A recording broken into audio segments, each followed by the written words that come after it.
একটা সময় ডিমের অমলেট দিয়ে পেট ভরে ভাত খাওয়া যেত।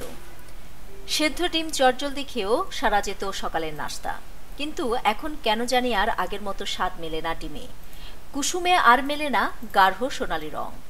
তার উপর ডিমের খোসা যেন আগের চেয়েও পাতলা হয়ে গেছে। বেড়েছে নষ্টের সংখ্যাও।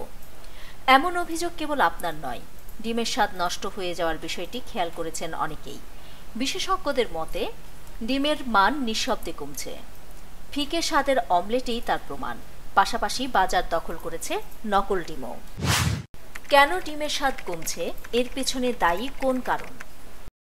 আগের তুলনায় আবহাওয়া পরিবর্তন হয়েছে। এখন বছরের বেশি সময়ই গরম থাকে, আর এই বাড়তি তাপমাত্রা পোলট্রির ক্ষতি করছে। অনেক ছোট খামারে নেই পর্যাপ্ত তাপমাত্রা, ফলে মুরগিরা অতিরিক্ত গরমে খাওয়া কমিয়ে দিয়েছে। তাই ডিম পাতলা কিংবা পানসে পারছে তারা।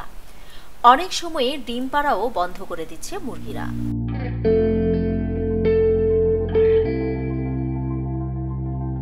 জলবায়ু পরিবর্তন এক্ষেত্রে বড় ভূমিকা রাখছে। তাপমাত্রা বৃদ্ধির কারণে মানুষের মতো মুরগিরাও স্ট্রেসের শিকার হয়।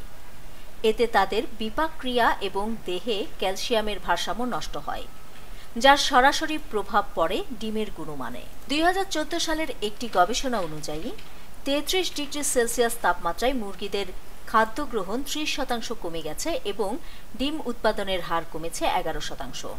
একই সঙ্গে ডিমের খোসা পাতলা, কুসুমের রং ফিকে হতে শুরু করেছে তাপমাত্রার কারণে। এছাড়াও অনেক ব্যবসায়ী দিনের পর দিন ফ্রিজের বাইরে ডিম রাখেন। এতে ডিম 2-3 দিনের বেশি ভালো থাকে না। ডিম পুরনো হলে তাতে ব্যাকটেরিয়া জন্ম নেয়। এতে শুধু স্বাদই নষ্ট হয় না, এমন ডিম খেলে অসুস্থ হওয়ারও আশঙ্কা থাকে।